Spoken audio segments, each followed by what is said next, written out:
नमस्ते प्यारे दोस्तों, स्वागत है एक बार फिर आपका अचीवर एकेडमी में। मैं राजेश रावल आपको क्रमवार हरियाणा जीके का जो अध्ययन करवा रहा हूं, उसमें हमने इससे पिछली क्लास में हमने पढ़ा था स्थानीय स्वशासन या पंचायती राज व्यवस्था।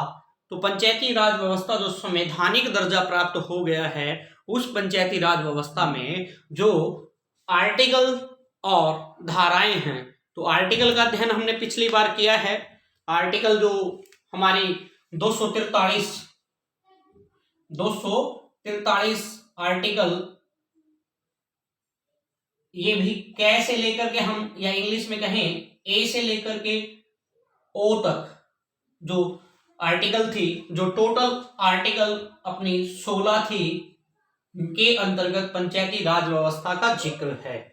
अब हम बात करते हैं धाराओं की। तो पंचायती राज व्यवस्था की जो धाराएं हैं प्यारे दोस्तों, वो 280 धाराएं हैं। 280 धाराओं के अंतर्गत पंचायती राज व्यवस्था का जिक्र किया गया है क्रमवार। और पंचायती राज व्यवस्था में चैप्टर जो है, चैप्टर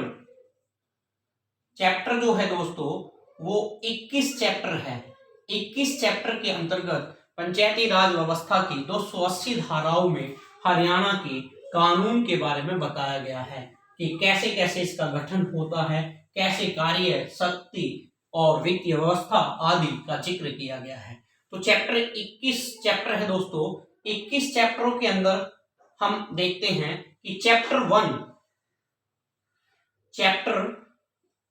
1 जो है वो और 2, चैप्टर 1 और 2 किससे संबंधित है, ये हमें देखना है। चैप्टर 1 जो है आपका, वो है हरियाणा राज्य, हरियाणा ना बोल करके संपूर्ण भारत का जो विस्तार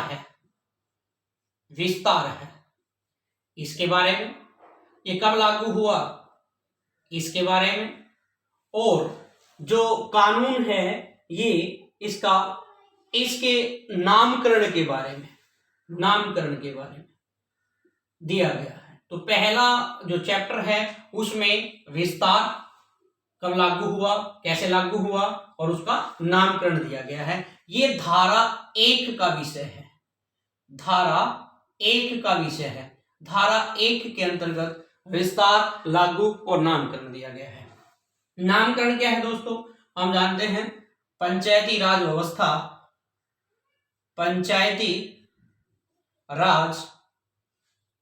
व्यवस्था के अंतर्गत, या पंचायती राज हम कह सकते हैं, हम इसका सीधा नाम भी ले सकते हैं कि स्थानीय स्वशासन भी कह सकते हैं, पंचायती राज भी कह सकते हैं, और पंचायती राज जो एक्ट बन चुका है, पंचायती राज एक्ट, तो वो भी हम कह सकते हैं, संवैधानिक भी कह सकते हैं। अनेक नामों से इसका जिक्र किया गया है। तो पंचायती राज एक्ट भी कह सकते हैं यहाँ पर, एक्ट या पंचायती राज कानून 1992-93 के नाम से जाना जाता है। और पंचायती राज का विस्तार, तो पूरा विस्तार जो है संपूर्ण भारत में है, लेकिन छोड़ करके, नोट इसको भी हम ध्यान रखें, छोड़ करके कौन सा नागालैंड,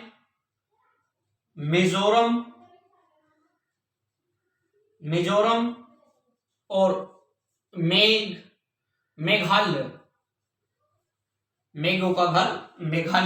ये 3 राज्य जो है, इनके अंतर्गत जो है ये नहीं है, ये भी ध्यान रखना है। पश्चिम बंगाल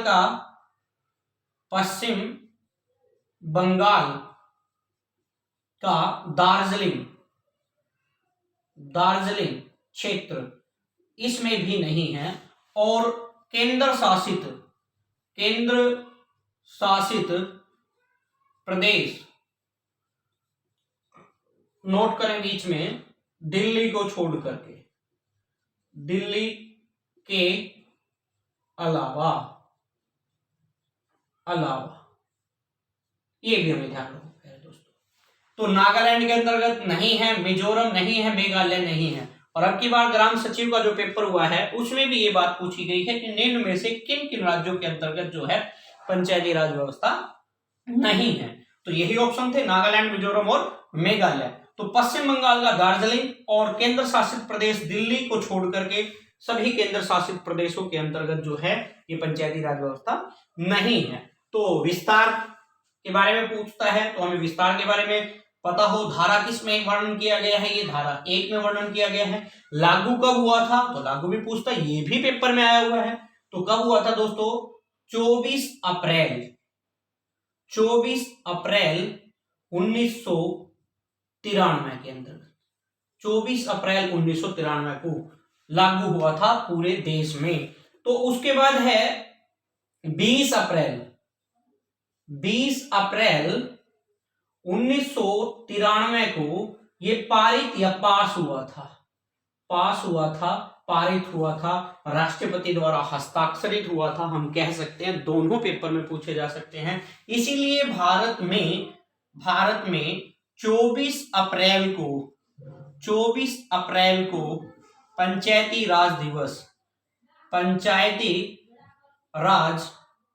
दिवस के रूप में मनाया जाता है संपूर्ण भारत में। कुछ क्षेत्र हैं छोड़ करके हमने नोट में लिख दिया है भाई प्यारे दोस्तों। तो धारा 1 के अंतर्गत ये आएगा। धारा 2 के अंतर्गत क्या आएगा ये भी ध्यान दे। जितने भी ये पद है प्यारे दोस्तों, स्क्रीनशॉट ले सकते हैं। तो जितने भी ये पद है उनके बारे में, उनकी परिभाषाओं के बारे में धारा 2 के अंतर्गत जो है लिखा हुआ है, ये ध्यान देना। धारा 2 तो 2 धारा के अंदर क्या है, पदों की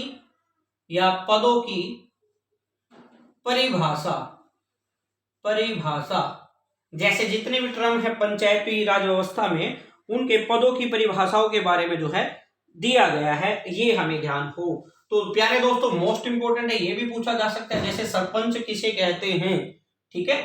तो जितने भी एक गांव या एक ग्राम पंचायत के अंतर्गत जितने भी उसके सदस्य हैं, उन सदस्यों के द्वारा प्रत्यक्ष विधि से जिस व्यक्ति का चुनाव किया जाता है गांव की व्यवस्था को संभालने के लिए, उसे सरपंच या प्रमुख या प्रधान कहा जाता है। पिछली वीडियो में हमने देखा कि मुगल काल में इसे क्या कहा जाता है और वैदिक काल में क्या कहा जाता था, ये हम डिस्कस कर चुके हैं। तो धारा 2 के अंदर जितने भी पद इसके अंतर्गत हैं, उन सभी पदों की परिभाषा से संबंधित है। फिर है चैप्टर 2। तो पहले चैप्टर में 2 ही धारा आती है।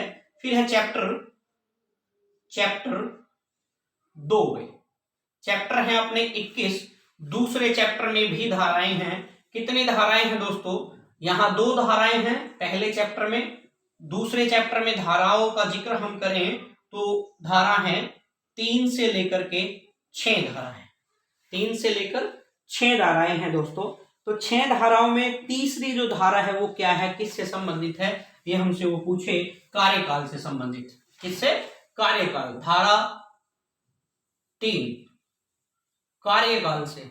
और कार्यकाल हमें पता है, कार्यकाल है इनका, कार्यकाल 5 वर्ष। ये जो संवैधानिक है, संवैधानिक का ही जिक्र कर रहे हैं धाराओं में। 4 धारा जो है, धारा 4 जो है वो शपथ के बारे में है। शपथ के बारे में मोस्ट इंपोर्टेंट, धारा 3 भी, 2 भी और 4 भी। तो शपथ के बारे में हमसे पूछे तो किस धारा में वर्णन किया गया है, तो धारा 4 में वर्णन किया गया है। फिर है जी धारा 5। तो 5 धारा के अंतर्गत जो है वो यहां दिया गया है इस्तीफा। अगर वो अपना इस्तीफा देना चाहे, त्याग पत्र देना चाहे, तो वो त्याग पत्र या पदच्युत हम कह सकते हैं, वो अपने पद से पदच्युत होना चाहता है। तो देखो धारा 5 के अंतर्गत पद त्याग का हमने 5 तरीके से हमने पढ़ा था। मृत्यु हो जाए, या संवैधानिक तंत्र के हिसाब से अक्षम हो, या फिर हम कहें कि राज्य के द्वारा जो है उसे हटा दिया जाए, या फिर वो लगातार अपनी 2 जो बैठक है ग्राम सभा की उसमें अनुपस्थित होता है, और उसके बाद जो पंचायत विभाग का डायरेक्टर है उसके द्वारा उसे नोटिस जारी करके उससे विवरण ज्ञात करके फिर उसे पद से विमुक्त कर सकता है। तो अनेक प्रकार से ये जो है 5 मुख्य प्रकार हमने बताए थे, से ये जो है धारा 5 के द्वारा त्याग पत्र दे सकता है।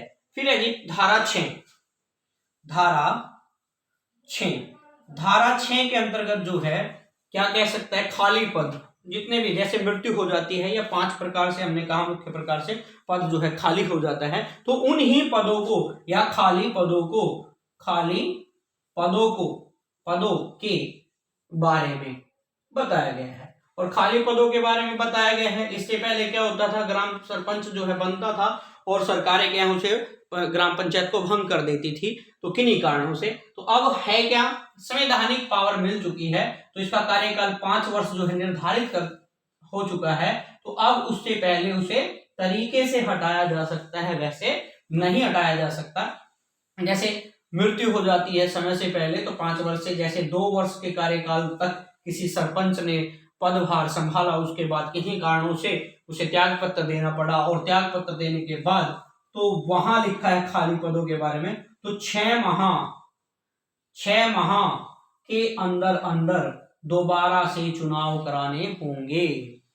क्या करने होंगे, दोबारा से चुनाव कराने होंगे। और जो चुनाव कराने होंगे वो चुनाव आयुक्त के द्वारा एक चुनाव आयुक्त होगा, ये बात भी हमें ध्यान हो। तो चुनाव आयोग के द्वारा जो है इसके चुनाव 6 महीने के अंतर्गत कराने होंगे, और वो कार्यकाल जो 5 वर्ष, जो 3 साल 2 वर्ष के बाद त्याग पत्र हुआ था, उसके बाद बाकी जो समय 3 वर्ष बचता है, वो अगला सरपंच जो है 3 वर्ष ही वो उस पद पर बना रह सकता है, ये नहीं कि 5 वर्ष रहेगा। तो टोटल कार्यकाल कितना है, 5 वर्ष होगा, ये बात भी हमें पता हो। तो खाली पदों के लिए बारे में जो है वो अपना धारा 6 है। उसके बाद है चैप्टर 3।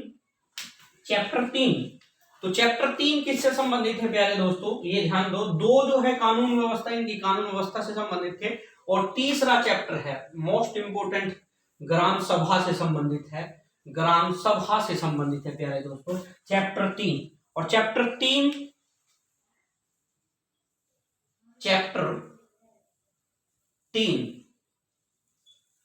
3 चैप्टर से शुरू हो जाती है ग्राम सभा, जो बहुत महत्वपूर्ण है। और चैप्टर जो 3 से लेकर के 6 चैप्टर तक है, वो ग्राम पंचायत का जिक्र हम करेंगे।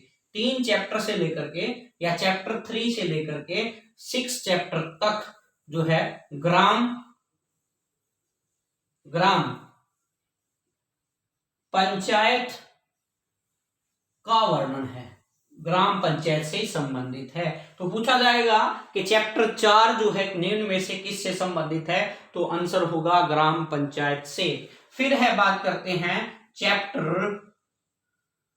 चैप्टर नंबर जो है 7 से लेकर के 12 चैप्टर तक किससे संबंधित है, तो हमें कहना है प्यारे दोस्तों पंचायत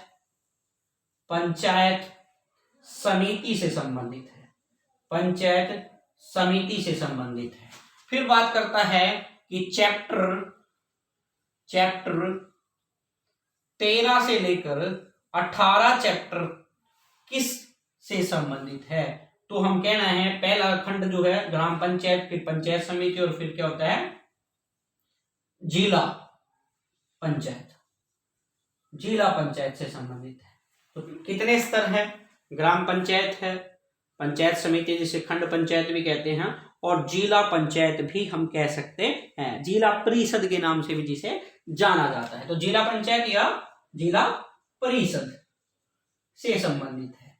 तो ये हमें ध्यान हो, मोस्ट इंपोर्टेंट विषय कि चैप्टर 3 से 6 जो है वो ग्राम पंचायत से संबंधित होगा, चैप्टर 7 से 12 जो है पंचायत समिति से संबंधित होगा, और 13 से लेकर के 18 चैप्टर जो है जिला परिषद से संबंधित होगा। अब धाराएं हैं, यहां धाराएं जो हैं, धारा देखो 6 तक धारा, 1 से लेकर 6 तक धारा जो है चैप्टर 1 और 2 में हम डिस्कस कर चुके हैं, धारा 1 से लेकर के 6 तक। चैप्टर 3 में धारा शुरू हो जाती है दोस्तों 7 से लेकर और 54 धारा तक जो है ग्राम पंचायत का जिक्र किया गया है। कह सकते हैं कि धारा 7 से लेकर 54 तक जो है ग्राम पंचायत का जिक्र किया गया है। फिर है 55 से 116, 55 से लेकर धारा 55 से लेकर के 116 धारा तक जो है पंचायत समिति का वर्णन किया गया है। पंचायत समिति का वर्णन किया गया है। उसके बाद है चैप्टर 13 से लेकर के 18 तक चैप्टर में धाराएं कौन कौन सी है। धारा है प्यारे दोस्तों 116 से लेकर 160 धारा तक जो है जिला पंचायत या जिला परिषद के बारे में बताया गया है, वर्णन किया गया है। तो मोस्ट इंपोर्टेंट क्वेश्चन यहां से भी बन जाते हैं कि ग्राम पंचायत का जिक्र निम्न में से किन धाराओं के अंतर्गत आता है। तो वो ये भी कह सकता है 7 से 54, 6 से 12, 6 से 18, ये भी कह सकता है। तो मोस्ट इंपोर्टेंट बातें हैं, ये हमें ध्यान हो प्यारे दोस्तों। अब बात करते हैं प्यारे दोस्तों कि चैप्टर जो है 18, चैप्टर 19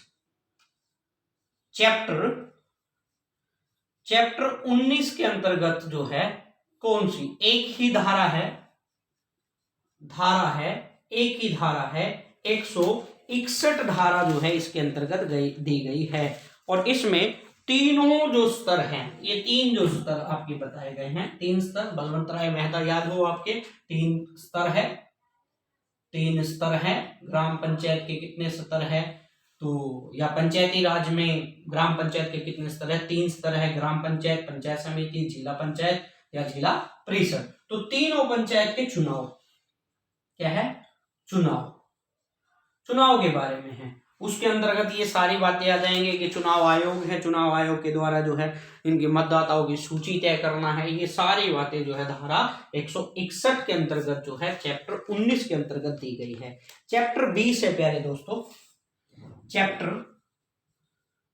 चैप्टर 20 जो है मोस्ट इंपोर्टेंट है। इसके अंदर 100 धारा जो है, धारा 162 से लेकर के 188 तक है, 188 तक है। और इसमें भी चुनाव से संबंधित जो प्रोविजनल है या प्रोविजन है वो सारे के सारे 162 से लेकर 188 धारा तक चैप्टर 20 में चिन्हित किए गए हैं, ये ध्यान रखना है। उसके बाद है दोस्तों चैप्टर जो है, चैप्टर यहीं डिस्कस कर लेते हैं। चैप्टर 21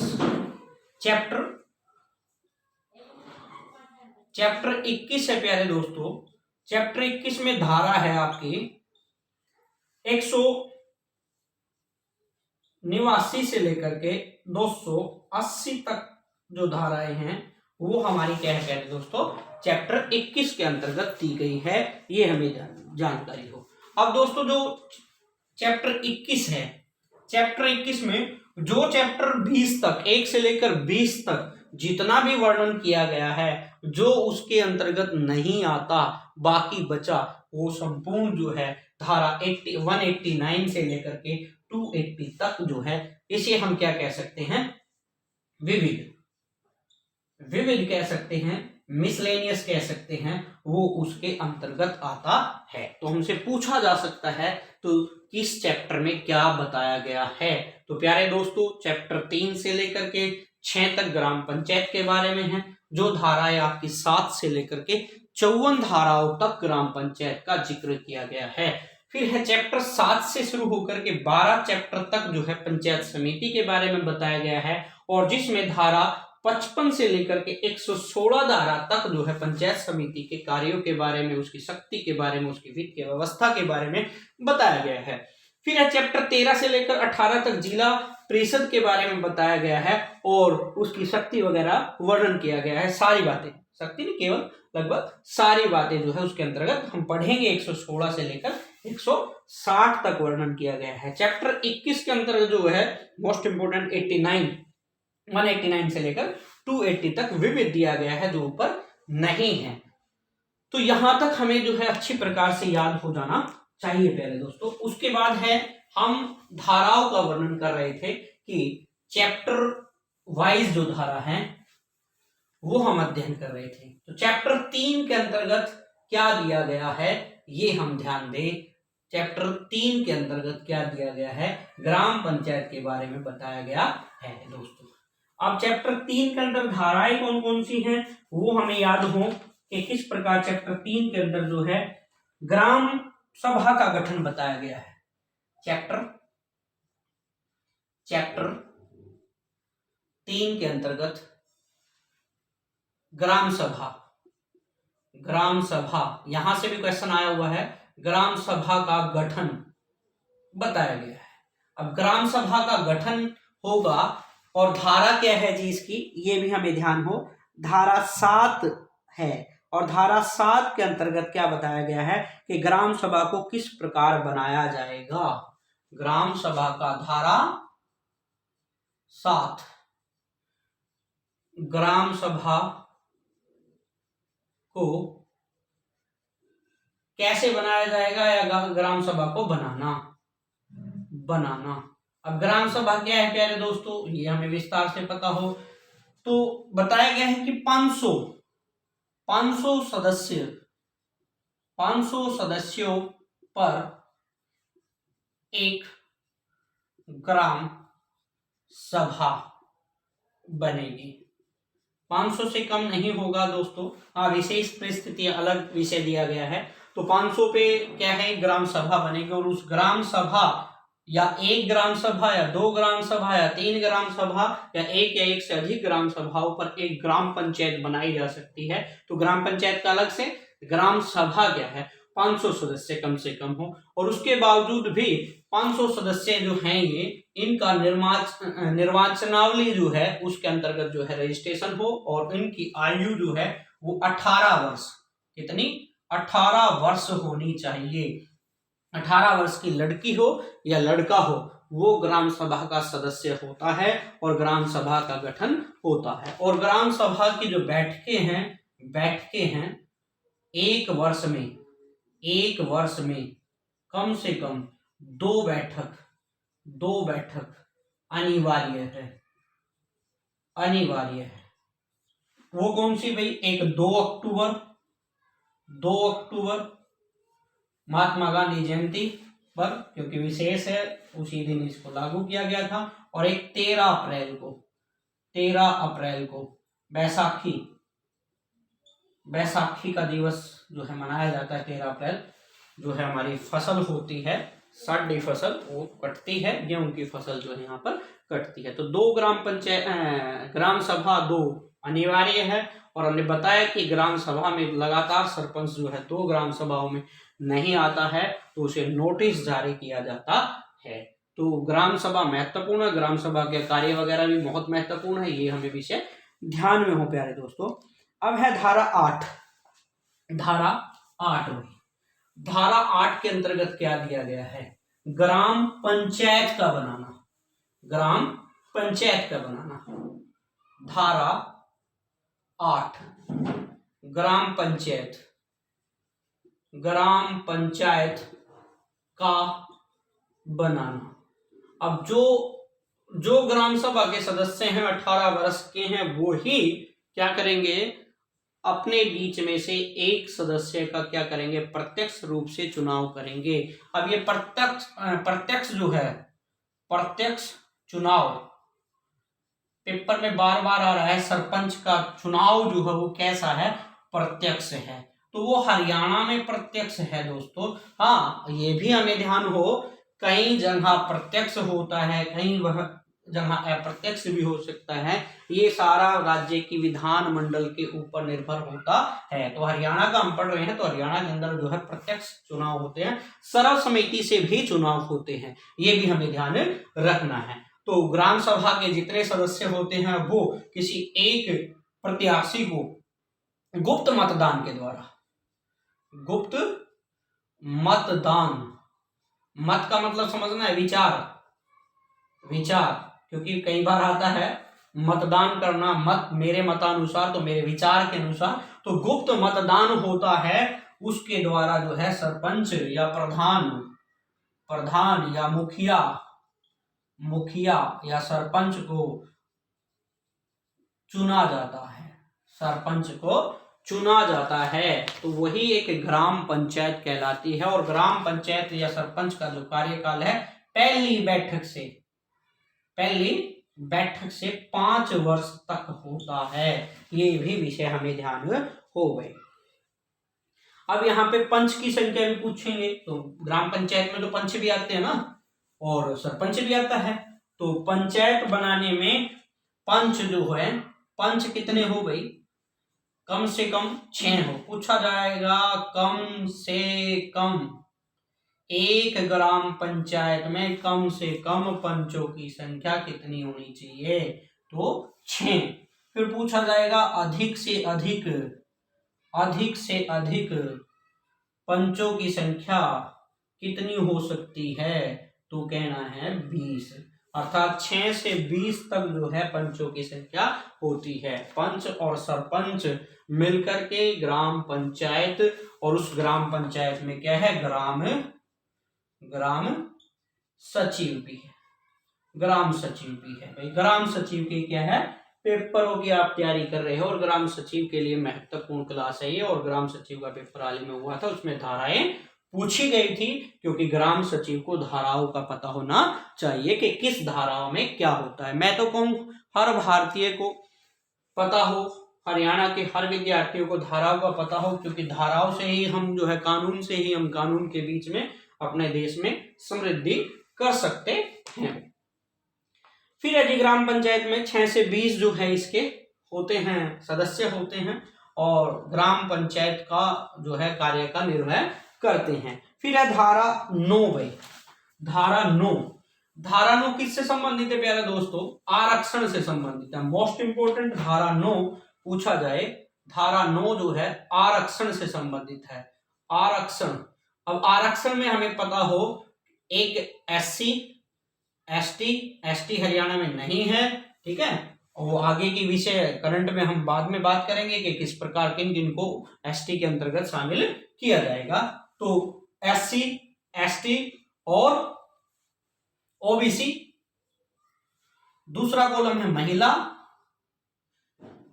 महिला, तो इनके लिए आरक्षण है। तो एससी, एसटी, ओबीसी के लिए कैसे है भाई, मोस्ट इंपोर्टेंट पूछा जाएगा, जनसंख्या के आधार पर। किसके आधार पर भाई, जनसंख्या के आधार पर इनकी सीटों का क्या होता है, बंटवारा होता है कि किसको अब की बार किसको क्या सीट मिलेगी। और माननीय नरेंद्र मोदी जी द्वारा एक राष्ट्र एक चुनाव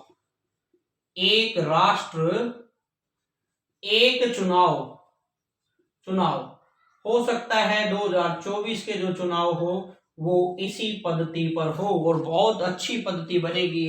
एक राष्ट्र एक चुनाव, खर्च वगैरह बहुत सारी चीजों से निजात मिलेगी। जो राज्यों के अंदर अलग अलग जो चुनाव आयोग होता है, चुनाव आयुक्त होते हैं, वो सभी एक बन जाएगा, सेंटर का रह करके पूरा का पूरा सिस्टम नया और नवीनीकरण होगा।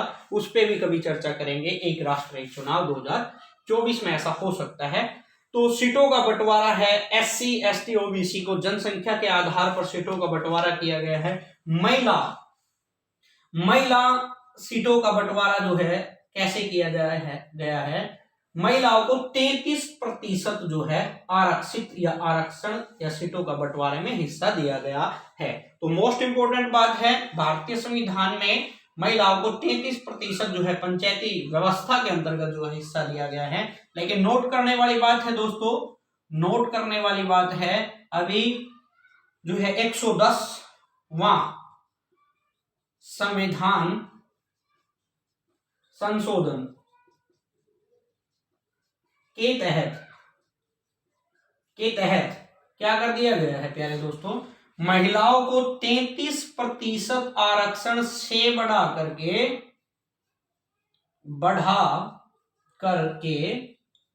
कितना कर दिया गया है, 50% कर दिया गया, 50% कर दिया गया। तो महिला सशक्तिकरण की ओर इशारा किया गया है, जो हमने पहली समिति में एक में पढ़ा भी था कि महिलाओं को का सशक्तिकरण करने की बात जो है कही गई थी। तो 33% से बढ़ा करके, और ये आंकड़ा बड़ा प्यारा है, कई राज्यों में इसके पॉजिटिव रिजल्ट आए हैं, इसलिए 33% से बढ़ा करके ये 110वां संविधान संशोधन के द्वारा कितना है, 50% कर दिया गया है। तो ये हमें जो है ये भी ध्यान हो, ये किसके अंतर्गत, किस धारा के अंतर्गत आता है, धारा 9 के अंतर्गत जो है प्यारे दोस्तों क्या आता है अपना आरक्षण। ठीक है, तो चैप्टर 3 के अंतर्गत हम बातें कर रहे हैं। धारा कार्यकाल आएगा 10 में 10 धारा के अंतर्गत जो है कार्यकाल आएगा भाई। ग्राम सभा जो है उसमें ग्राम पंचायत का, सरपंच का या सचिव का। अब सचिव का क्या है, वो तो 60 वर्ष या 58 वर्ष हो चुकी है। ठीक है, और लगता कब है, टेस्ट क्लियर करने के बाद लगता है। तो कार्यकाल जो है 5 वर्ष है भाई, 5 वर्ष, संवैधानिक 5 वर्ष है, ये ध्यान रहो। अशोक मेहता समिति ने कितना है, 4 वर्ष जो है बताया था। ये मोस्ट इंपोर्टेंट है, नोट रखना है इसका। तो धारा 10 के अंतर्गत जो है कार्यकाल की बातें की गई है। धारा 11 भाई ग्राम सभा की बैठक के बारे में बताया गया है। धारा 11 के अंतर्गत जो है मोस्ट इंपोर्टेंट किसके बारे में बताया गया है, जो ग्राम सभा की बैठक है 1 वर्ष में लगभग कितनी बैठकें होनी चाहिए भाई, तो कम से कम 2 बैठकें। अभी बैठकें देखो, ग्राम पंचायत की भी पूछ सकता है, ग्राम पंचायत की और ग्राम सभा की जो बैठकें हैं, तो वो लगभग जो है कम से कम जो है, ये लगभग मैंने क्या करके कम से कम 2 बैठकें जो है अनिवार्य है। ये धारा 11 के अंतर्गत जो है बैठकों का जिक्र किया गया है। 2 पंचायत, अब लगातार मैंने कहा सरपंच अगर ग्राम सभा की बैठक में नहीं आता है तो उसे नोटिस किया जाता है। किसके द्वारा भाई नोटिस किया जाता है, BDPO, बड़ा प्यारा नाम है। ठीक है, एक धारा है, यहीं पर पढ़ेंगे, मजाक की बात है। धारा 31 के अंतर्गत जो नशेड़ी हैं, ठीक है, उन नशेड़ियों को रोकने का कार्य सरपंच के द्वारा किया जा सकता है। जो दारू पीते हैं, सुल्फा गांजा वगैरह, तो उसमें धारा 31 के अंतर्गत जो है उसे रोकने का कार्य किया जा सकता है। तो यहाँ मजाक की बात है इसलिए मैं बोल रहा हूँ, ये ओरिजिनल बात है 31 धारा, और यहाँ पर ये है BDPO भाई। तो BDPO भाई, तो ये हमें इसे ध्यान हो। B से क्या है ब्लॉक, D से डेवलपमेंट, P से पंचायत, O से ऑफिसर। तो BDPO साहब जो है उसे नोटिस जारी करेगा, और उससे भी ऊपर सरपंच अगर त्याग पत्र देता है तो BDPO साहब को दे देता है, ग्राम सचिव को दे देता है। ऑथेंटिक नहीं है, ऑथेंटिक किसको है, पंचायती राज व्यवस्था का जो डायरेक्टर होता है वो ऑथेंटिक होता है, और वही लेटर जो है जारी करता है और वो सरपंच तक पहुंचता है। तो धारा 11 भाई ये भी ध्यान हो। उसके बाद है धारा 12 भाई, ग्राम सभा की शक्ति के बारे में बताया गया है। जो धारा है 12 वो ग्राम सभा की शक्ति के बारे में बताया गया है। तो धारा नंबर 12 ग्राम सभा की शक्ति के बारे में बताया गया है। तो बहुत शक्ति है भाई, जैसे ग्राम सभा होती है, मैंने कहा 1 वर्ष में 2 बैठकें होती है। तो बैठक में कौन कौन होता है, सरपंच होता है, पंच होता है, और जो BDPO साहब है उसके द्वारा कोई भी मनोनीत व्यक्ति या स्वयं वो भी होता है, स्वीकृत व्यक्ति जिसको मिली हुई है, जो अधिकारी का रोल जो है प्ले करता है वहां पर। और वैसे ग्राम सभा का जो मुखिया है वो सरपंच होता है, लेकिन जो पूरी की पूरी ग्राम सभा है उसमें एक अधिकारी जो है, नोडल अधिकारी भी, नोडल अधिकारी तो अलग से नियुक्त करने वाले को ही बोलते हैं, तो BDPO के द्वारा जो है उसे नियुक्त किया जाता है, वो भी होता है। और क्या पूरी की पूरी ग्राम सभा के सदस्य कितने, 1/10 सदस्य जो है होने चाहिए। जैसे ग्राम सभा में भाई कितने 500 व्यक्ति है, ठीक है, तो 1/10 कितने 50, ये तो कम से कम व्यक्ति हो वहां पर। ठीक है, ये भी हमें ध्यान रखना है प्यारे दोस्तों। तो सरपंच, पंच और नोडल अधिकारी और ग्राम सभा के सदस्य, ये सारे उसको क्या है, उसको ग्राम सभा बोलते हैं। उस ग्राम सभा में गांव के विकास के लिए जो है मुद्दे के ऊपर विचार विमर्श होता है, और वो सारी की सारी जो मिनट्स तैयार होती है उन मिनट्स के ऊपर जो है ग्राम सचिव हस्ताक्षर करता है। बिना हस्ताक्षर के नहीं चलेगा, ग्राम सचिव भी वहीं पर मौजूद होता है पूरी की पूरी कार्यवाही को जो है ग्राम सचिव लिखता है और उस पर हस्ताक्षर करता है, उसको चिन्हित करता है और अगली ग्राम सभा में उस पिछली ग्राम सभा में लिए गए निर्णयों को डिस्कस किया जाता है, बताया जाता है कि कितना हमने किया और कितना नहीं किया। तो ग्राम सभा बहुत महत्वपूर्ण होती है, वो गांव के सरपंच को दिशा निर्देश करती है। और ये भी पूछा जा सकता है सरपंच और पंच किसके प्रति जवाबदेही होते हैं, जवाबदेही होते हैं, अर्थात रिस्पॉन्सिबिलिटी है उसकी। तो ग्राम सभा के प्रति कौन जवाबदेही होते हैं, सरपंच और पंच जवाबदेही होते हैं। तो ग्राम सभा में पूछा जा सकता है और ग्राम सभा के द्वारा सरपंच और पंचों का चुनाव होता है। ग्राम सभा के द्वारा ही महत्वपूर्ण गांव के विकास का जो एजेंडा तैयार किया जाता है। तो बहुत अधिक कार्य जो है ग्राम सभा के होते हैं प्यारे दोस्तों भाई। उसके बाद है धारा जो है 12 के बाद भाई हम बात करते हैं जो 13, लेकिन 13 जो धारा है वो चैप्टर किसके अंतर्गत आती है, चैप्टर 4 के अंतर्गत आती है प्यारे दोस्तों, चैप्टर 4 के अंतर्गत आती है। तो चैप्टर 4 में क्या वर्णन किया गया है देखते हैं। तो चैप्टर 4 में प्यारे दोस्तों क्या है, हमें ये ध्यान देना है। तो ग्राम पंचायत,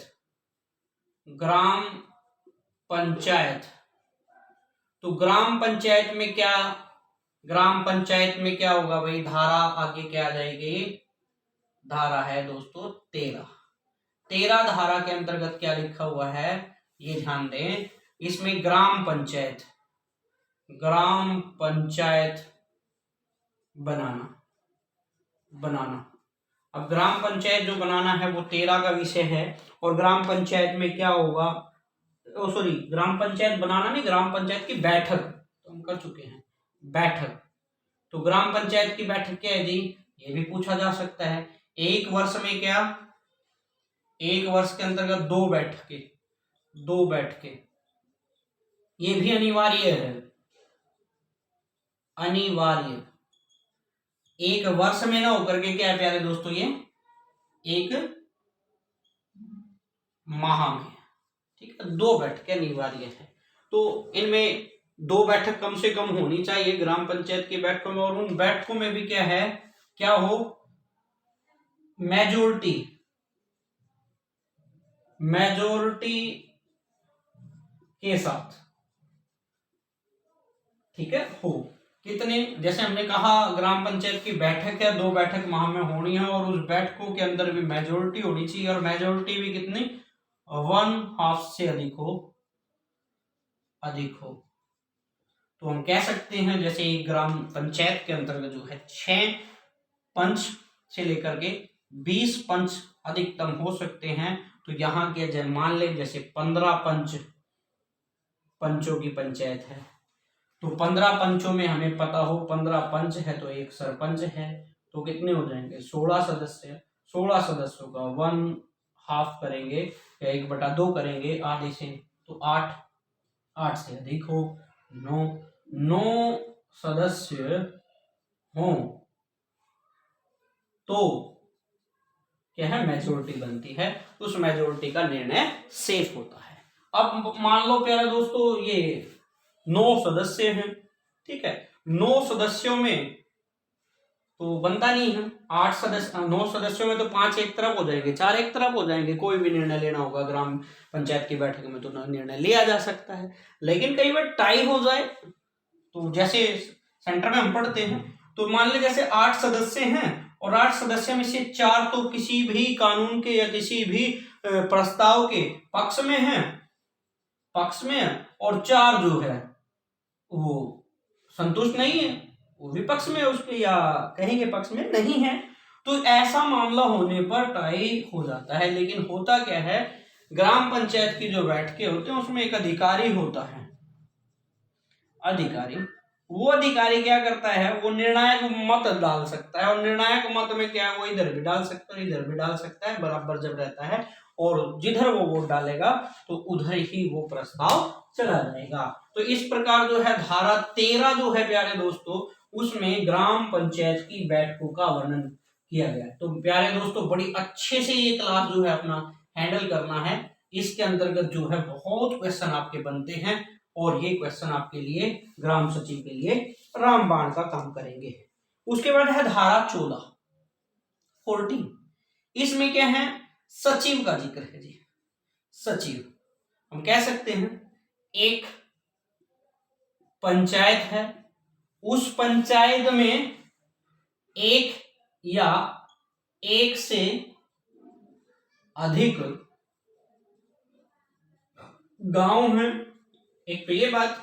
दूसरी बात क्या है प्यारे दोस्तों, एक पंचायत या दो से अधिक पंचायतों पर एक ग्राम सचिव की नियुक्ति होती है। एक ग्राम सचिव की नियुक्ति होती है। तो ग्राम सचिव की नियुक्ति के बारे में, ग्राम सचिव के बारे में यहां बताया गया है आर्टिकल ना क्या करके धारा 14 में कहेंगे प्यारे दोस्तों। ये बात भी हमें ध्यान होनी चाहिए।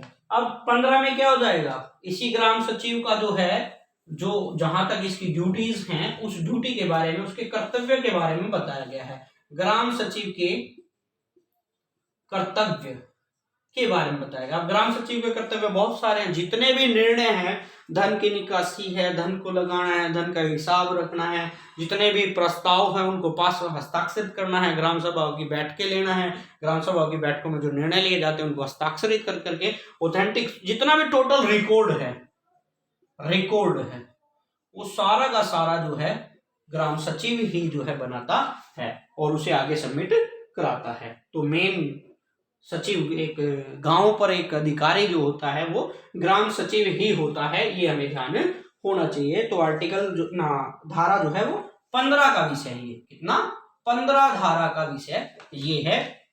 धारा 16 है। तो धारा 16 में क्या होगा प्यारे दोस्तों, जैसे गांव का सरपंच है वो अपनी पूरी बैठक में, ग्राम पंचायत की बैठक में निर्णय ले सकता है। धारा 16 के अनुसार क्या कह सकता है, क्या कर सकता है, किसी को नौकरी लगाना है, ग्राम पंचायत के अधीन नौकरी है ये। और जैसे सफाई कर्मचारी है, सफाई कर्मचारी, तो कुछ तो सफाई कर्मचारी जो है सरकार जो है नौकरी के तहत जो लगाती है ऑथेंटिक HSSC के अकॉर्डिंग राज्यों में। तो वैसे सरपंच भी अपनी ग्राम पंचायत के द्वारा निर्णय लेकर के सफाई कर्मचारी की नियुक्ति कर सकता है धारा 16 के द्वारा। तो ये भी हमें ध्यान हो, उसकी तनख्वाह देनी है तो उसकी तनख्वाह कहां से जाएगी, वही ग्राम पंचायत के कोटे से जाएगी। और ग्राम पंचायत के कोटे को जो तनख्वाह वगैरह कहां से है, राज्य के वित्त आयोग से मिलती है। और राज्य के वित्त आयोग का कहां से मिलता है, संचित, राज्य की संचित निधि से मिलती है, उसको हिस्सा मिलता है। तो धारा 16 नौकरी वगैरह जो लगते हैं, मोस्ट इंपोर्टेंट पूछा जा सकते हैं। अब है 17 में क्या है मेरे दोस्तों, कोई भी प्रस्ताव पास कर दिया, कोई भी प्रस्ताव जब ग्राम सभा में और ग्राम पंचायत में पास हो जाता है तो उसमें संशोधन या उसे क्या कर दिया, कैंसल, उसे हटाया जा सकता है। किसी भी प्रस्ताव में संशोधन या उसे निरस्त करने के लिए धारा 17 में इसका जिक्र किया गया है। 18 में क्या है जी, धारा 18 में रिकॉर्ड की सुरक्षा के बारे में बताया गया है। जितना भी पंचायत का रिकॉर्ड होता है उसके बारे में बताया गया है। फिर है जी धारा 19 में सरपंच की शक्ति और कार्यों के बारे में बताया गया है कि सरपंच की कार्य क्या है और उसकी शक्ति क्या है, उसका जो रिकॉर्ड है उसको किस प्रकार रखा जाएगा, कि धारा 19 के अंतर्गत जो है इसका वर्णन किया गया है भाई। फिर है धारा 20 भाई। वैसे ग्राम पंचायत में सरपंच की शक्ति और संपूर्ण कार्य जो है सरपंच के अधीन ही आता है, किया जाता है। फिर है धारा 20 भाई। तो धारा 20 में पिछले साल का या अग्रिम साल का, एक साल पीछे और 1 साल भविष्य, भविष्य में योजना, योजना और 1 साल पीछे का ब्यौरा, ब्यौरा। वो उसका पूरा का पूरा रिकॉर्ड, रिकॉर्ड बनाना होता है भाई। तो एक वार्षिक भी हो सकता है, वार्षिक भी बनाया जाता है, ठीक है, और 6 माह का भी बनाया जाता है, 6 माह का भी बनाया जाता है भाई। रिकॉर्ड जो बनाना होता है धारा 20 के द्वारा जो है ये वर्णन है, रिपोर्ट बनानी होती है। धारा 21 मोस्ट इंपोर्टेंट भाई, धारा 21 जो है मोस्ट इंपोर्टेंट, पशुपालन से संबंधित है। गांव का सरपंच जो है वो ग्राम पंचायत के सहयोग से क्या करेगा, जो पशुपालन है, जो उस क्षेत्र में पशुपालन है, उस गांव में पशुपालन है, पशुपालन। आर्टिकल वेरी वेरी इंपॉर्टेंट भाई, आर्टिकल 21। तो आर्टिकल ना कह करके क्या क्या कहेंगे दोस्तों, धारा। क्या कहेंगे, धारा। चैप्टर कौन सा है, 4। धारा कौन सी है, धारा है 21। और 21 धारा के अंतर्गत क्या दिया गया है, पशुपालन से संबंधित बताया गया है। तो पशुपालन विषय है। तो एक विषय और ध्यान रखना है भाई, ग्राम पंचायत में, ग्राम पंचायत में विषय कितने हैं, 29 विषय है, 29 विषय है। शहरी में कितने हैं, 18 विषय है, 18 विषय है। तो 29 विषयों पर कानून बनाना, 29 विषयों का ध्यान रखना, और उसमें से भी महत्वपूर्ण जो विषय है आपका पशुपालन भी है। जिसे गोचरान भूमि आप देखेंगे, गोचरान भूमि, भूमि। तो प्यारे दोस्तों, हमारे जो बुजुर्ग थे उन्होंने गोचरान भूमि जो है छोड़ रखी थी, और अपने सारा का सारा जो गांव का आंचल हुआ करता था वहां पर पशुओं को चराने के लिए जो गोचरान भूमि कही जाती थी वो होती थी। आजकल जो है उस पर बहुत अधिक अतिक्रमण हो गया है। तो मेरी प्रार्थना है सभी सरपंचों से और गांव की ग्राम सभाओं से और गांव के प्रत्येक युवाओं से कि गोचरान भूमि को जो है वो कब्जा मुक्त करे और उसको कब्जे से हटाए, उससे कब्जा हटाए, और उस गाय का, उन पशु पक्षियों का जो जीवन यापन उस पर होता है, जो पारिस्थितिक तंत्र के लिए बहुत महत्वपूर्ण है, और जो धारा 21 के अंतर्गत जो है पशुपालन वगैरह के बारे में बातचीत भारतीय संविधान में लिखी हुई है। तो अपील है कि गोचरान भूमि जो है कब्जा मुक्त हो, वो गाय के लिए और पशु पक्षियों के लिए जो है उसको चिन्हित करके वहां पर तालाब बना करके, वहां ट्यूबवेल पानी की व्यवस्था करके, उचित चारे की व्यवस्था करके उनको दी जाए, जिससे गांव की सुख समृद्धि बढ़े भाई। तो 21 के अंतर्गत दोस्तों पशुओं को बढ़ावा देना अनेक है, कार्य हैं सरपंच के कार्यों में, पशुपालन भी है, खाद्य को बढ़ावा देना भी है, सफाई भी है, और पानी की व्यवस्था करना है, शुद्ध पानी की व्यवस्था करना है, गंदे पानी को की निकासी कराना है। तो बहुत सारे कार्य जो है यहाँ पर दिए गए हैं। फिर है जी आपका धारा 22 के अंतर्गत जो है कमेटी का गठन, वेरी वेरी इंपोर्टेंट भाई आपका धारा 22 जो है आपकी वेरी वेरी इंपोर्टेंट भाई प्यारे दोस्तों, इंपोर्टेंट है ये आपकी 22, कमेटी का गठन करना, कमेटी का गठन करना। तो महत्वपूर्ण 3 कमेटी है प्यारे दोस्तों, मुख्य 3 कमेटी का गठन जो है ग्राम पंचायत के द्वारा किया जाता है। मुख्य 3 का भाई मोस्ट इंपोर्टेंट क्वेश्चन है। 3 कमेटी जो है आपकी महत्वपूर्ण है, ये पूछी जा सकती है आपको पेपर के अंदर, और आई भी थी, ग्राम सचिव में भी आई थी। तो यही वर्णन कर लेते हैं। पहली है उत्पादन उप समिति, उत्पादन उप समिति, उप समिति भाई। अब ये ध्यान दो, सब समिति है, सब कमेटी है ये। तो पहली है उत्पादन उप समिति। अब ये मेन तो कमेटी है ही है, तो उसमें उप समिति का जो है गठन किया जाता है। तो पहली है उत्पादन उप समिति भाई दोस्तों। दूसरी है मोस्ट इंपोर्टेंट है सामाजिक न्याय, सामाजिक न्याय समिति भाई, उप समिति ही कहेंगे प्यारे दोस्तों। और तीसरी है मोस्ट इंपोर्टेंट है सुविधाओं के लिए समिति भाई।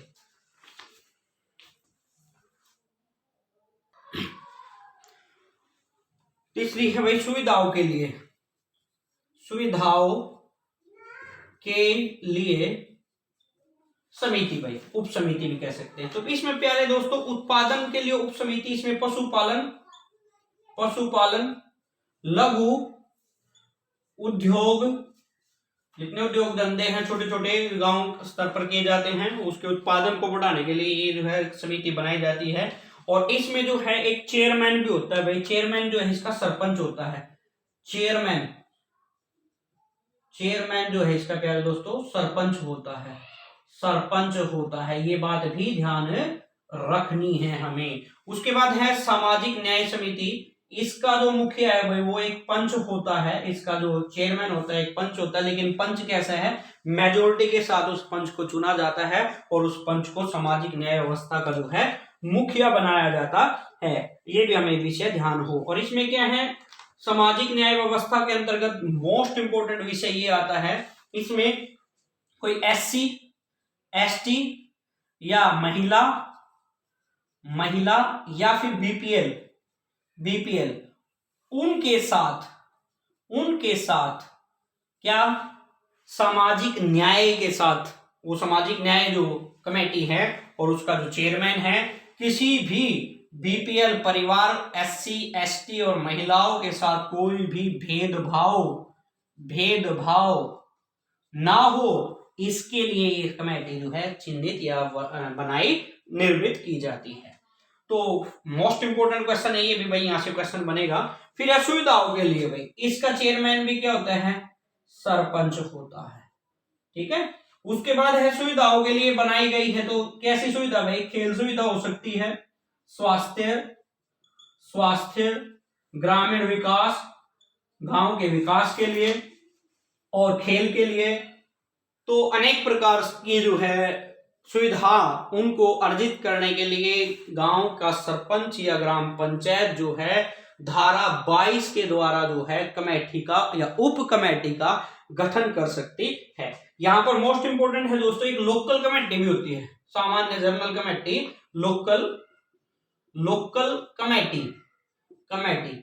इसका सीधा संबंध किससे होता है, जैसे एक ग्राम पंचायत में 2 या 2 से अधिक गांव हैं, या फिर एक ग्राम पंचायत में आसपास 2 या 3 गांव होते हैं और उस गांव के भी पंच होते हैं, इस गांव के भी पंच होते हैं, तीसरे गांव के भी पंच होते हैं, तो उन पंचों को मिलाकर के उनकी एक लोकल कमेटी बनाई जाती है, जिससे एक गांव से अधिक 2 या 3 गांव जितने भी ग्राम पंचायत में होते हैं उनको समान विकास उनका कराया जा सके, उन कार्यों के लिए मोस्ट इंपोर्टेंट है लोकल कमेटी बनाई जाती है। तो लोकल कमेटी भी धारा 22 के अंतर्गत आती है और कमेटियों का गठन धारा 22 में हो, मोस्ट इंपोर्टेंट पूछा जाता है ये। और यहीं से क्वेश्चन बनता है भाई 83, धारा 83, आगे हम बात करेंगे धारा 83 के अंतर्गत जो दोस्तों क्या होता है, ये भी विषय हमें ध्यान हो।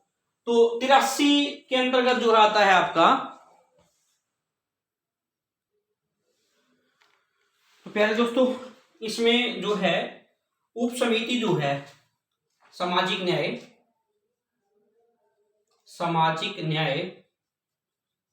उप समिति, इसके अंतर्गत जो है ये भी पूछा जा सकता है, धारा 22 का विषय है ये। इसमें ये भी पूछा जा सकता है प्यारे दोस्तों, इसके सदस्य जो हैं, तो सदस्य कितने होंगे, तो सदस्य में हमें ध्यान हो दोस्तों, इन तीनों समितियों के सदस्य जो है वो 5 सदस्यों वाली ये समिति होती है। इसमें भी 5 सदस्यों में भी क्या है, 4+1, इसमें 4 सदस्य रहेंगे और एक जो है उसका मुखिया रहेगा। तो 5 सदस्य, कम से कम कितने सदस्य हैं, 5 सदस्य होते हैं, अधिकतम नहीं होते, कम से कम, हमने कहा कम से कम 5 सदस्य होते हैं, अधिकतम का नहीं पता। तो धारा 22 में सामाजिक न्याय उप समिति होती है, कम से कम 5 सदस्य, पूछा भी कैसे जाएगा, कम से कम कितने होते हैं भाई। जैसे एक क्वेश्चन इसमें भी आया था ग्राम सचिव में कि शायद ग्राम पंचायत में, पंचायत समिति में मैक्सिमम अधिक से अधिक कितने सदस्य हो सकते हैं, ऐसा क्वेश्चन आया था। तो यहाँ कम से कम सदस्य की हम बात करें तो 5 सदस्य होते हैं। और सामाजिक न्याय व्यवस्था उप समिति में सदस्य, 5 सदस्यों में भी हमें ध्यान हो प्यारे दोस्तों, SC ST का भी हो एक सदस्य,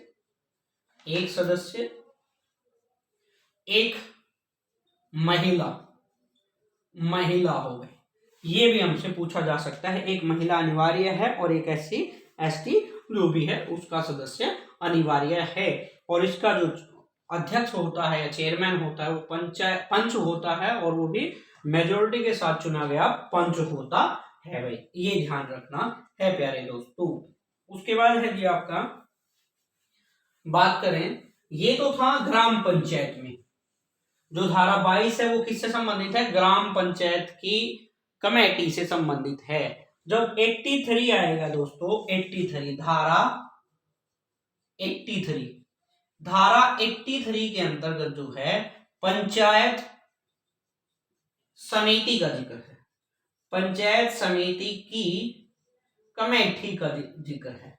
कमेटी का कहें या सब कमेटी का भाई, सब कमेटी, क्योंकि कमेटी ही बनानी है, लेकिन कैसी कमेटी बनाएंगे वो अपनी उप समिति या सब कमेटी बनाएंगे भाई दोस्तों। धारा किसमें है? 83 में। किससे संबंधित है? पंचायत समिति से संबंधित है। कितनी बनाएंगे ये भी? मुख्य 3 भाई। मुख्य कितनी है? 3 भाई। मैक्सिमम कितनी है? कितनी भी बना सकते हैं भाई, ठीक है। ये मुख्य है। तो पहली है लोकल कमेटी भाई, लोकल कमेटी या उप समिति हम कह सकते हैं पहले नंबर की, ये बनाई जाती है। इसका जो है सदस्य, इसका जो चेयरमैन होता है वो कौन होता है भाई? चेयरमैन। तो जो जिला परिषद चेयरमैन है वो इसका जो है, जिला परिषद नहीं, ब्लॉक समिति का जो चेयरमैन है वो पंचायत समिति या लोकल कमेटी का अध्यक्ष होता है। उसके बाद है जी आपका सामाजिक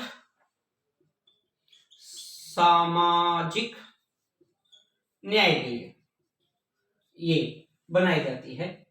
इसका जो अध्यक्ष होता है उप चेयरमैन होता है भाई। कौन होता है? उप चेयरमैन होता है, जो ब्लॉक समिति का होता है, मैन होता है भाई, ठीक है। लोकल कमेटी का मेन चेयरमैन होता है और सामाजिक न्याय व्यवस्था का उप चेयरमैन होता है। वहां पर भी पंच होता है, उनका सरपंच होता है भाई, ये ध्यान रखना है। तो तीसरी है इसकी महत्वपूर्ण प्यारे दोस्तों, तीसरी है वित्त लेखन समिति। उप समिति कहेंगे, सब समिति कहेंगे, समिति। तो ये 3 महत्वपूर्ण जो है समितियां इसके अंतर्गत दी गई है। धारा 83 के अंतर्गत पंचायत समिति की कमेटी का जिक्र किया गया है, ये हमें ध्यान देना है। मुख्यतः 3 जो है इसकी उप समितियां बनाई गई है, ये ध्यान रखना है। उसके बाद आती है जी आपका धारा 139, धारा 139। इसमें किसका वर्णन किया गया है प्यारे दोस्तों? जिला पंचायत समिति, जिला परिषद ही लिख देंगे भाई, जिला परिषद की उप समितियां। ये भी समिति भाई, कितनी समिति भाई? कितनी भी समिति, ठीक है। कितनी भी समितियों का जो है ये गठन कर सकते हैं, या किसी भी कमेटी का गठन कर सकते हैं। तो किसी भी कमेटी का गठन कर सकते हैं भैया। तो कितनी भी कमेटी बना सकते हैं, और जिला परिषद पूरे जिले के ऊपर जो होती है, और पूरे जिले में किसी भी प्रकार की जो सुव्यवस्थित ढंग से सिस्टम को चलाने के लिए अपनी समितियां बनाई जाती है। और इसका जो है चेयरमैन है, प्रेसिडेंट होता है अलग से। और ये मोस्ट इंपोर्टेंट है, धारा 139 के अंतर्गत आता है। धारा 140 में क्या है जी? धारा 140 में, धारा 140 के अंतर्गत जो है कमेटी का जो भी है, कमेटी के गठन की प्रक्रिया है भाई। जितनी भी प्रक्रिया है, प्रोसीजर है उसका, प्रोसीजर कमेटी का जो प्रोसीजर है, जितनी भी कमेटियां हमने विस्तार से वर्णन की है। तो इन कमेटियों का जो की प्रक्रिया जो दी गई है वो 140 धारा के अंतर्गत जो है दी गई है। तो अब है पंचायत समिति की जो थी भाई दोस्तों 83, धारा 83 जो थी पंचायत समिति की कमेटी थी, तो इनकी कमेटी के अंदर जो है प्यारे दोस्तों कितने सदस्य हो सकते हैं, ये भी पूछा जा सकता है। सदस्य संख्या 6 होती है। कितनी होती है? 6। कैसे? 5 + 1 6 होती है। तो ये भी हमें ध्यान हो। ये कितनी है भाई? न्यूनतम है या मैक्सिमम? तो अधिकतम। कैसी है? अधिकतम संख्या कितनी होती है? 6 होती है। 5 और 1 6 होती है। और वहां पर जो ग्राम पंचायत थी, उसकी उप समिति थी, उसके अंदर जो है कम से कम 5 होती है। ये भी ध्यान हो भाई हमें। ये कमेटियां हैं, मोस्ट इंपोर्टेंट कमेटियां हैं भाई प्यारे दोस्तों, ये पेपर में आती हैं। इनका जो है विस्तार से आपको पता होना चाहिए। उसके बाद है प्यारे दोस्तों, हमने धारा जो है डिस्कस की हैं। उसके बाद अगली धारा जो है, धारा जो मोस्ट इंपोर्टेंट है, क्योंकि हमने 22 धारा के बाद जो है कमेटियां की हैं, क्योंकि महत्वपूर्ण टॉपिक है कमेटियों का, बार बार पेपर में आ सकती है, क्योंकि अब की बार जो है कमेटियों से बहुत क्वेश्चन आए थे। तो 22 के बाद सीधी हमने अलग से 83 किया और 139 किया, 140 किया। अब जो धारा हम कर रहे थे ग्राम पंचायत में 22, तो उसके बाद महत्वपूर्ण जो धारा है आपकी 23 और 24, ये इतनी महत्वपूर्ण नहीं है, ये भी पूछी जा सकती है आपसे। 23 के अंदर जो है दोस्तों, 24 के अंदर जो है मोस्ट इंपोर्टेंट बन सकती है आपकी धारा 24। ये है कार्य में बाधा के लिए। कार्य में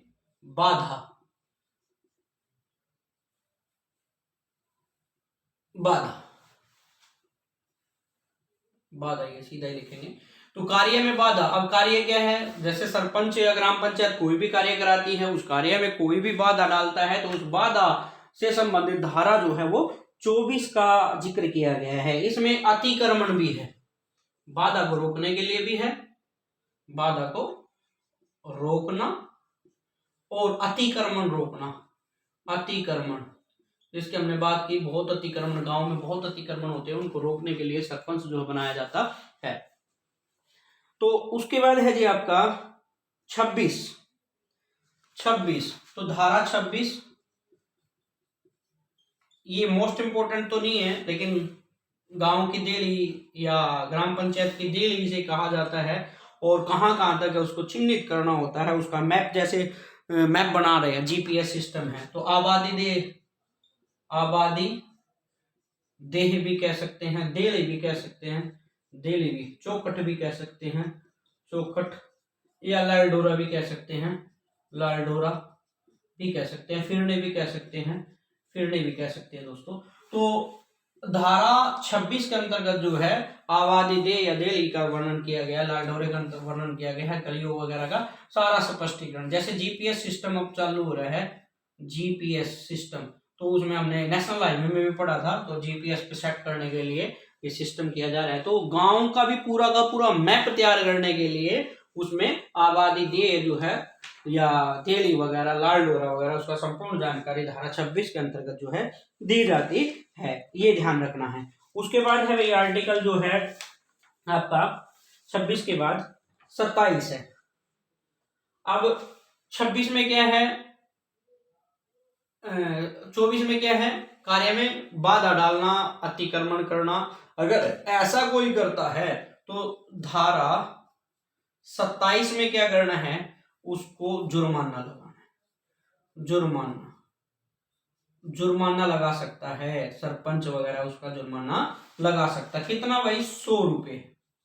100 रुपये से लेकर के 2000 तक जो है जुर्माना लगा सकता है। कौन? धारा 27 के अकॉर्डिंग लगा सकता है। कौन? सरपंच लगा सकता है, अगर काम में या कार्य में बाधा करता है या अतिक्रमण करने की कोशिश करता है, किसी भी कार्य में हस्तक्षेप करता है। तो ऐसा भी नहीं है कि वो उस पे जुर्माना लगा देगा और वो दे देगा, ऐसा भी नहीं है। धारा जो है 28 जो है, तो जिस पर जुर्माना लगाया गया है वो व्यक्ति डीसी के पास जा सकता है और अपने आप को निर्दोषित निर्दोषित साबित करने के लिए अपना अपील कर सकता है, तो वो धारा 28 के अंतर्गत आता है। और डीसी साहब जो है उसके, अगर उसे लगता है, संज्ञान में आता है कि इसने दोष नहीं किया है, किसी और ने किया है, तो उसको जो जुर्माना है वो माफ भी कर सकता है। तो धारा 28 में ऐसा वर्णन किया गया है। मोस्ट इंपोर्टेंट 28 के बाद की 31 धारा मोस्ट इंपोर्टेंट है प्यारे दोस्तों। पेपर में ऐसी ऐसी बातें ही आया करेंगी अब, क्योंकि बड़ा मस्त है हरियाणा। धारा 31 भाई मोस्ट इंपोर्टेंट धाराओं को डिस्कस करेंगे आगे। 31 है शराब नशीला, शराब या नशीले पदार्थ तो से संबंधित, तो इनको बंद करवाने के लिए 31 धारा मोस्ट इंपोर्टेंट है। सभी युवाओं को ध्यान देना है कि नशा मुक्त होना चाहिए। और हरियाणा के अंदर आपको पता ही है, बेटा बचाओ बेटा अभियान जो है सिरसा से शुरू किया गया था, और जो है संजय दत्त जो है इसके ब्रांड एम्बेसडर बनाए गए थे इसीलिए। और वो हालांकि बात अलग है कि संजय दत्त जी कैसे हैं वो आप जानते हैं। तो धारा 31 शराब नशीले पदार्थ बंद करने के लिए धारा 31 है। और आपको पता हो प्यारे दोस्तों कि 31 दिसंबर से पहले हम मेजोरिटी के आधार पे कह सकते हैं, या फिर है ना कम से कम लोगों, अधिक से अधिक लोगों पे, अधिक से अधिक लोगों पर क्या करांगे, हस्ताक्षर अभियान करा करके, या उनकी सम्मति से, या गांव के अधिकतर लोग जो है ना चाहे, या ग्राम सभा के सदस्य मेजोरिटी के आधार पर 31 दिसंबर से पहले लिख करके सरपंच को गांव के अंदर जो शराब का ठेका है, नशीले पदार्थ बिकते हैं, उनको बैन करा सकता है, बंद करा सकता है। ये हमें ध्यान होना चाहिए भाई। तो ये भी किया जा सकता है धारा 31 के द्वारा। मोस्ट इंपोर्टेंट है आपके लिए। 1 अप्रैल से 31 दिसंबर तक का जो समय होता है, वो कभी भी ये लेटर लिख करके सरपंच को दिया जा सकता है, ग्राम सभा के माध्यम से इसे बंद करवाया जा सकता है। और ये 15 जनवरी तक जो है, हम कह सकते हैं कि इसके पास जाना चाहिए, एक्साइज टैक्सेशन जो डिपार्टमेंट है वहां तक ये पहुंच जाता है। कब तक पहुंचाना जरूरी है? 15 जनवरी तक अगर पहुंच जाता है तो उसके बाद जो है टैक्सेशन डिपार्टमेंट जो है इसे बंद करा देता है, क्योंकि 1 अप्रैल से दोबारा शुरू होता है, तो वहां आपके गांव में शुरू नहीं होगा भाई। ऐसा आपको भी करना चाहिए। 32 है, कार्यों का संचालन का निरीक्षण करने के लिए किसी की ड्यूटी लगाई जा सकती है। मोस्ट इंपोर्टेंट भाई, सरपंच जो है, वैसे भी महत्वपूर्ण है भाई ये क्लास आपके लिए, क्योंकि पेपर में तो आएगा। वैसे भी आपको पता हो कि धारा जो है 32 जो है मोस्ट इंपोर्टेंट, गांव का कोई भी कार्य गांव के अंदर, पंचायत के अंदर हो रहा है, उसको उसके निरीक्षण के लिए, उसकी देखभाल के लिए किसी भी व्यक्ति की ड्यूटी जो है यहाँ लगाई जा सकती है सरपंच के द्वारा। लेकिन ड्यूटी टाइम पर, समय होना चाहिए। ये नहीं कि भाई रात में 8 बजे 9 बजे वो जा रहा है, वो रोक रहा है, तो ऐसा नहीं चलेगा। तो धारा 32। उसके बाद है जी most important, very very most important धारा 33 भाई। धारा 33 मोस्ट इंपोर्टेंट है प्यारे दोस्तों। बाजार मेला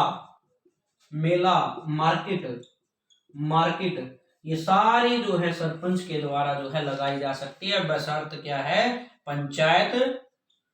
पंचायत समिति की सलाह पर, पंचायत समिति की सलाह पर। तो महत्वपूर्ण कार्य है पंचायत समिति का, ये भी ध्यान रखना है, ऐसे पढ़ना है।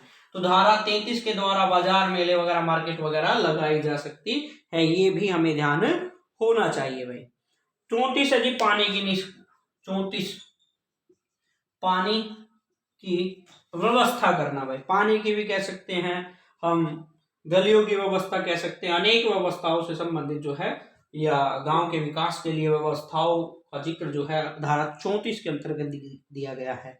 उसके बाद इंपोर्टेंट है भाई अपना 37 मोस्ट इंपोर्टेंट है धारा। स्कूल सामूहिक अस्पताल वगैरह, इनके अंतर्गत जो है, जो मैनेजमेंट में कमी आई हुई है ना, स्कूल की व्यवस्था में कमी आई हुई है, पानी की व्यवस्था में कमी है, सफाई की व्यवस्था में कमी है, गलियों की में है, कमरे की में है, तो छोटी मोटी व्यवस्थाओं के लिए जो है आर्टिकल धारा 37 के अकॉर्डिंग सरपंच जो है वहां योगदान या सहयोग कर सकता है, ये भी हमें ध्यान हो। तो ये है आपकी महत्वपूर्ण जो है प्यारे दोस्तों आपकी धाराएं और मोस्ट इंपोर्टेंट चैप्टर कितने हैं 21 और पंचायती राज व्यवस्था में धारा कितनी है 280।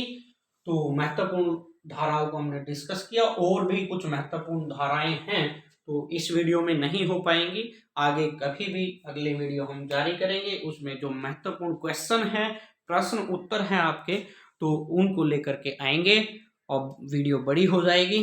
तो यहाँ तक आप अच्छे से पढ़े, अगले वीडियो में फिर एक प्रश्न उत्तर और जो रहता है वो आपको सबमिट कराया जाएगा। तो आशा है आपने बहुत अच्छा लगा होगा, लाइक करें, शेयर करें, सब्सक्राइब करें, ज़्यादा से ज़्यादा विद्यार्थियों तक इस वीडियो को पहुँचाएं। और अभी हाल ही में ग्राम पंचायत के अंदर जो है चुनाव है, शांतिपूर्वक ये ग्राम पंचायत के चुनाव हों और इसमें शराब नशीले पदार्थ धारा 31 के अकॉर्डिंग उसका सारे सरपंच जो है हमारे पंच जो है और जिला परिषद पार्षद जो हैं उसका ध्यान रखें और हमारा हरियाणा विकास की ओर आगे बढ़े। जय हिंद, आगे बढ़ते हैं। सभी का धन्यवाद।